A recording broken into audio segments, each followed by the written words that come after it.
50-year-old Brian Thompson, the CEO of UnitedHealthcare, was shot and killed in what appears, at this early stage of our investigation, to be a brazen, targeted attack. This does not appear to be a random act of violence. The victim was in New York City to speak at an investor conference. It appears the suspect was lying in wait for several minutes.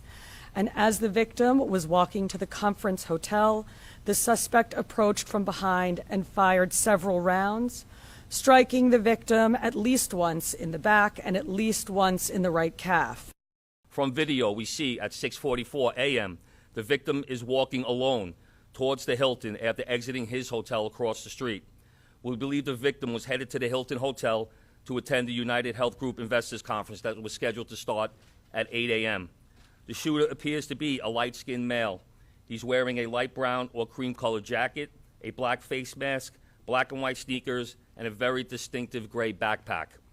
The shooter steps onto the sidewalk from behind the car. He ignores numerous other pedestrians, approaches the victim from behind, and shoots him in the back. The shooter then walks toward the victim and continues to shoot. It appears that the gun malfunctions as he clears the jam and begins to fire again. About an hour and 20 minutes before the start of the conference, is there any indication that he was going to meet someone? Because it's pretty early.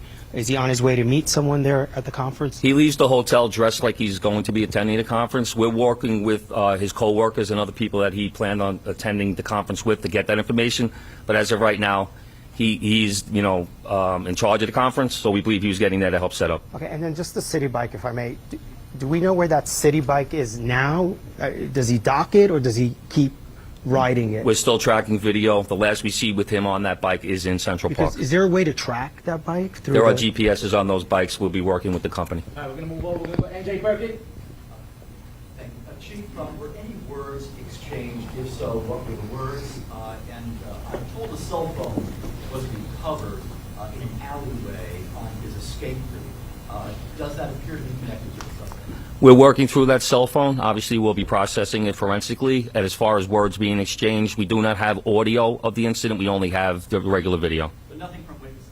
Nothing from, well, there was one witness standing right next to the victim when he was shot. We're still trying to identify that victim.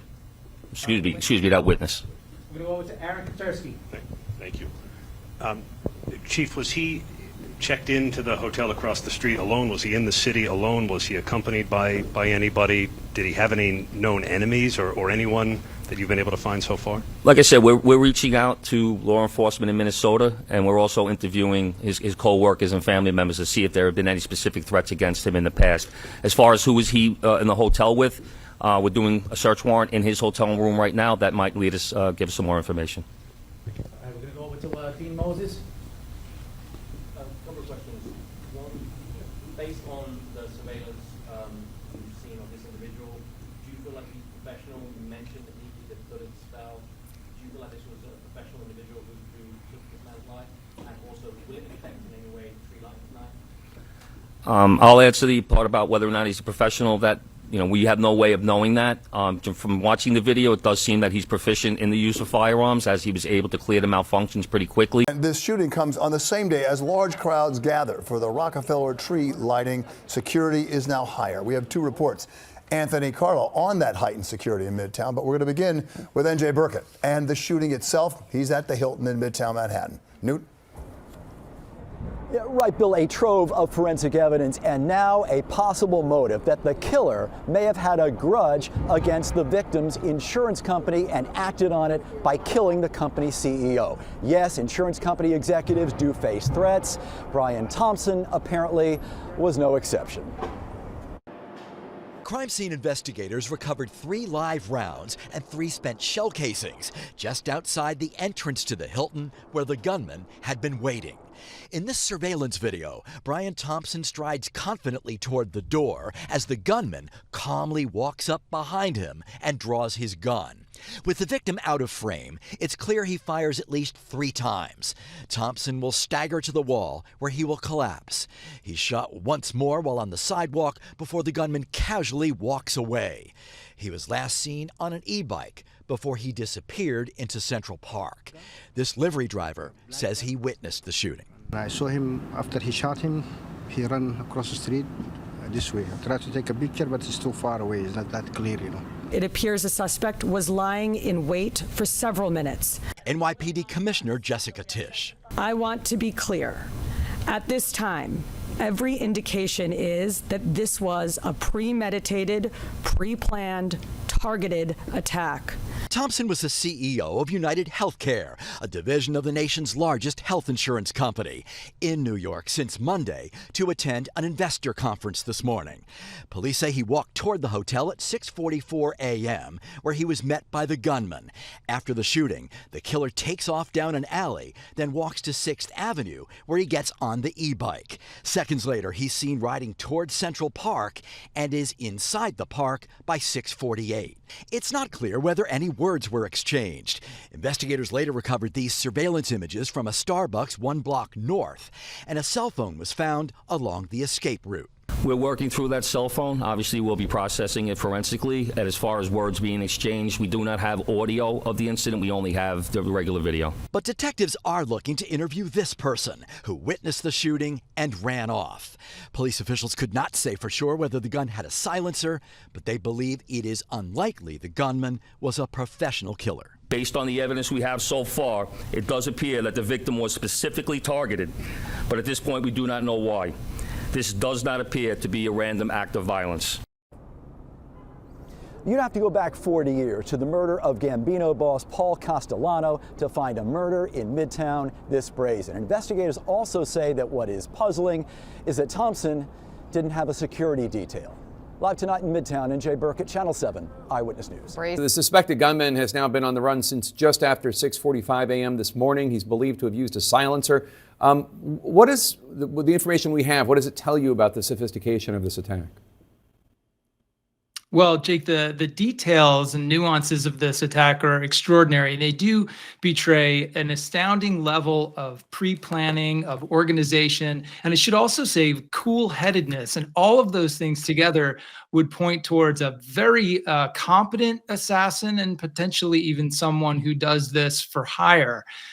We know first by his use of the weapon. He's carrying a 9mm semi-automatic pistol. It appears to be equipped with some sort of silencer or suppression device.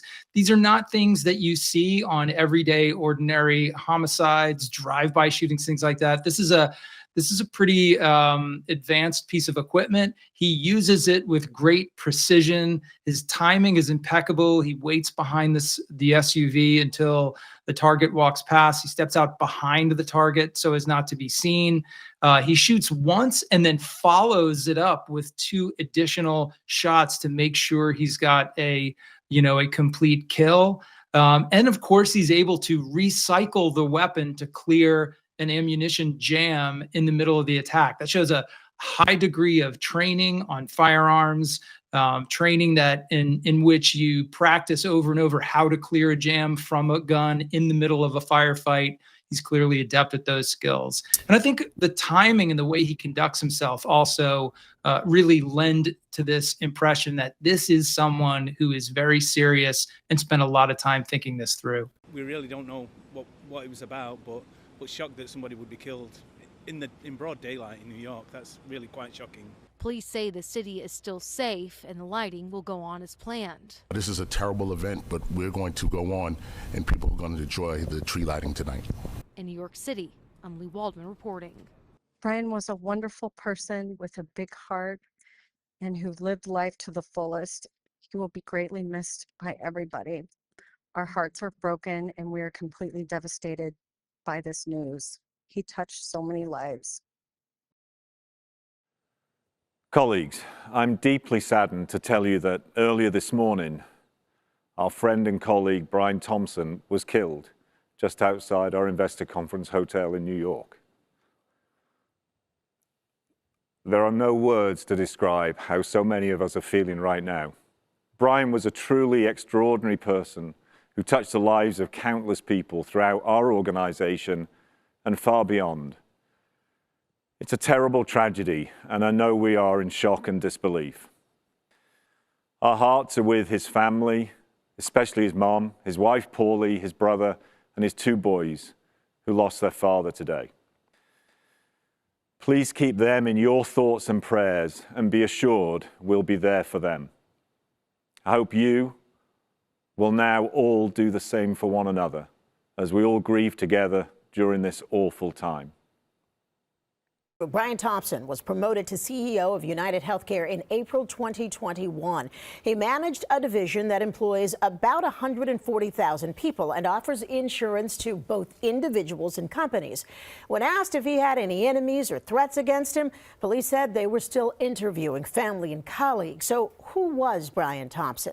Eyewitness News reporter Joe Torres has been looking into the slain CEO's background. Joe? Sandra, a horrifying and shocking act of violence. That is how Senator Amy Klobuchar described the cold-blooded killing of Brian Thompson. Thompson, as we mentioned, was the CEO of UnitedHealthcare, a company based in Minnesota. But he was in Manhattan for an annual conference at the Hilton when his life was cut short this morning by a murderer in Midtown. Brian Thompson was 50 years old, 50. And while his business acumen and leadership skills paved the way to a prosperous and privileged career in the healthcare industry, it was his roles as husband and father of two that meant the world to his family. We are shattered to hear about the senseless killing of our beloved Brian, wrote his wife Paulette in a statement. Brian was an incredibly loving, generous, talented man who truly lived life to the fullest and touched so many lives. Most importantly, Brian was an incredibly loving father to our two sons and will be greatly missed. For the last 3 years, Thompson served as the chief executive officer of UnitedHealthcare, the health benefits business of its parent company, UnitedHealth Group, the country's largest private health insurer. Before holding the company's top spot, Thompson oversaw United's government programs from 2019 to 2021, a responsibility that added to his management of the company's Medicare and retirement division. He kicked off his career with United 20 years ago as the director of corporate development before working his way to CEO. A statement issued by United Health Group said, Brian was a highly respected colleague and friend to all who worked with him. We are working closely with the New York Police Department and ask for your patience and understanding during this difficult time. United Health Group is based in Minnetonka, Minnesota. The flags outside corporate headquarters flew at half-staff today. I knew Brian. Tragic. And as I said, some of it's still preliminary on this, but figure out what was behind this and follow through, making sure someone's brought to justice. But just our deepest condolences to the family. Horrible tragedy. UnitedHealth and Brian Thompson were under the scrutiny of federal investigators. The Department of Justice was looking at the company for antitrust issues. Mr. Thompson dumped more than $15 million in stock before telling investors or the public about the federal investigation. Police say the gunman then fled on an e-bike into Central Park. Investigators released these images Thursday morning of a person of interest they want to question in the case, taken at a hostel on the city's Upper West Side. At this hostel, they said they had this individual who had the same coat, who was wearing a mask. He almost never took it down. Except for one brief moment at the front desk, say police, who interviewed several people at the hostel. They remembered that person. So he's a person of interest, and they want to get him identified to determine if he is their suspect or he can be eliminated. While police work that lead, new clues are emerging on the bullets themselves, according to several law enforcement officials. The words delay and depose were discovered on ammunition found at the scene. Depose was etched into a shell casing from a fired round. Delay was on a live round that wasn't fired, but ejected when the shooter was clearing a jam.